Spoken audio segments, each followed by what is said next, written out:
بدري علشان تصحي بالراحة، ورحبي بيومك. رتبي سريرك، اشربي كوباية مية، وظبطي نغمة يومك الجديد.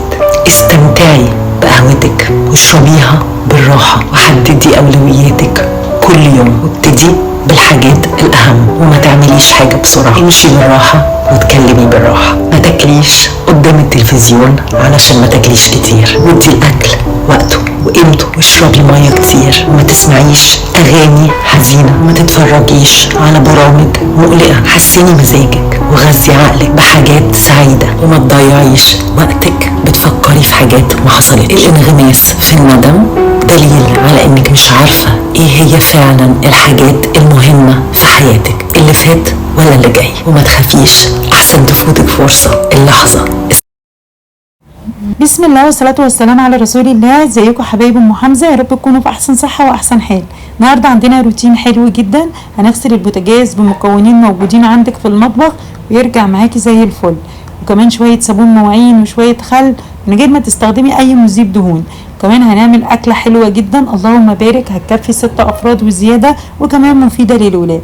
تعالوا كده نسمي الله. ولو انت اول مرة تشوفيني يسعدني انضمامك للقناة، وما تنسوش لايك وشير وسبسكرايب وتفعلوا الجرس علشان يوصل لكم كل جديد.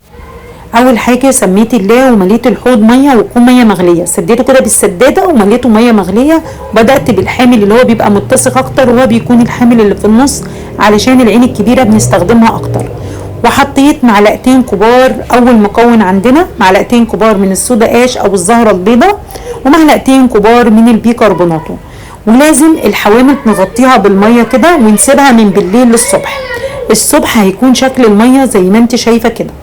هنطلع الحوامل على الصاجه بتاعه الفرن، وهتبداي تكحتي الدهون. هتلاقيها اتحولت لماده مطاطيه، ماده زي البلاستيك كده، ماده بتطلع معاكي بمنتهى السهوله بالسكينه. لما تكحتيها بتطلع معاكي بسهوله.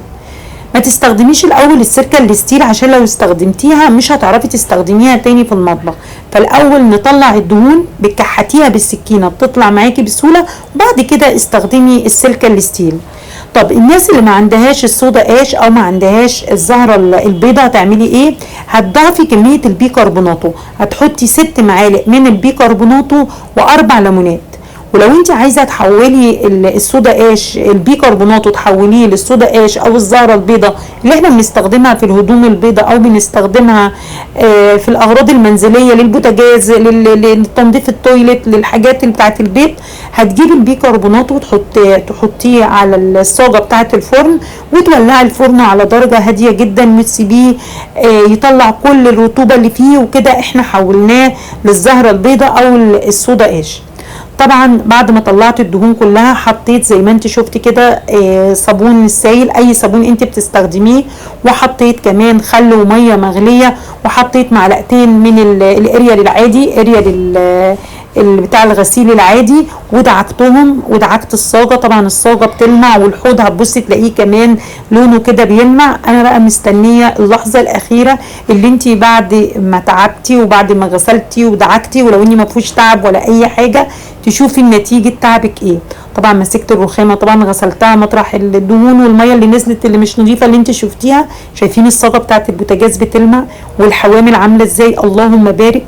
استخدمي بس الصودا اش او الزهره البيضاء، او استخدمي المكونين دول وان شاء الله هتدعي لي. الحوامل رجعت تاني جديده. دخلت طبعا على البوتاجاز. اهم حاجه اللي انت لما تيجي تغسلي البوتاجاز تسدي العيون كده بمناديل المطبخ. دي اهم حاجه لو انت عايزه البوتاجاز يقعد عندك فتره طويله وتحافظي عليه. لازم تحافظي ان مفيش ميه تخش جوه العيون بتاعه البوتاجاز. انا هنا استخدمت صابون السائل اللي انا بستخدمه بتاع المواعين، وميه سخنه وخل. اول حاجه حطيت ميه مغليه الاول قبل ما ابدا غسيل الحوامل، وسبتها لقيتها دوبت كل الدهون اللي كانت لازقه على البوتاجاز. ولما تغسلي البوتاجاز بتاعك اول باول بعد كل بعد ما خلصت الغداء تغسلي البوتاجاز بتاعك كده، انت هتحافظي عليه ومش هتستخدمي مذيب دهون ولا اي حاجه، علشان انت اول باول بتغسليه، فانت كده محافظه عليه. تعالوا بقى نعمل الغداء اللي اللهم بارك ولادك هيشكروكي عليه. كيلو واحد بس هيعمل لك وجبه تكفي 6 افراد من الاسره بتاعتك. جبت السمك ده اسمه سمك انشوقه. السمك ده لو جبناه بالشكل ده طبعا مستحيل الولاد هيرضوا ياكلوه. تعالي النهارده اقولك ازاي الولاد هياكلوا السمك ده ويشكروكي عليه. هنجيب السمك ده نغسله كويس جدا ونشيل الراس بتاعته. الراس بتاعته بتبقى صغنونه خالص، هتغسليه كويس وتشيلي الراس بتاعته وتغسليه كويس جدا بالليمون لحد ما تضيعي ريحه الزفاره اللي موجوده فيه. جبت السمك حطيته في الكبة وحطيت عليه فلفل رومي احمر وفلفل رومي اخضر، وحطيت معلقة كبيرة من الثوم المفروم والبصل، وحطيت كمان كزبرة. هضربهم كويس جدا لحد ما ينعموا معايا. اهم حاجة في الوصفة ديت غسيل السمك. تغسلي السمك كويس جدا، تشيلي الراس بتاعته كده الصغيرة ديت وتغسليها كويس جدا. حطينا كل المكونات ديت وحطينا ليمون وحطينا كمان معلقه من الخل، وهضربهم لغايه ما كل المكونات كده تنعم معايا زي ما انت شايفه كده. بعد ما ضربته شايفين ده شكله. حطيت هنبهره بقى. حطيت معلقه من الكمون، معلقه من الفلفل الاسمر، بتحبي الحاجه مشطشطه حطي معلقه من الشطه. حطيت فلفل اسمر وحطيت كزبره وحطيت كمان بهارات السمك. هقلب كل الكلام ده مع بعضه، واخر حاجه بحط معلقتين كبار من الدقيق علشان العجينه تمسك معايا كده ما تفكش واحنا بنقليها. سيبيه في التتبيله دي على الاقل لمده ساعه. سيبيه كده، غطيه وسيبيه في التلاجة لمده ساعه في التتبيله ديت علشان المكونات كده كلها تاخد وتدي كده بشكل ودي مع بعضها ويكون طعمه متبل وحلو. تعالوا نعمل شويه رز ابيض جنبه. جبت حلة وحطيت معلقتين كبار من الزيت وغسلت كوبايتين من الرز وصفتهم وحطيت ملح وحطيت فلفل اسمر وشوحت الرز كده 3 4 دقايق عشان يطلع معايا مفلفل. وبعد كده نزلت بالمية المغلية.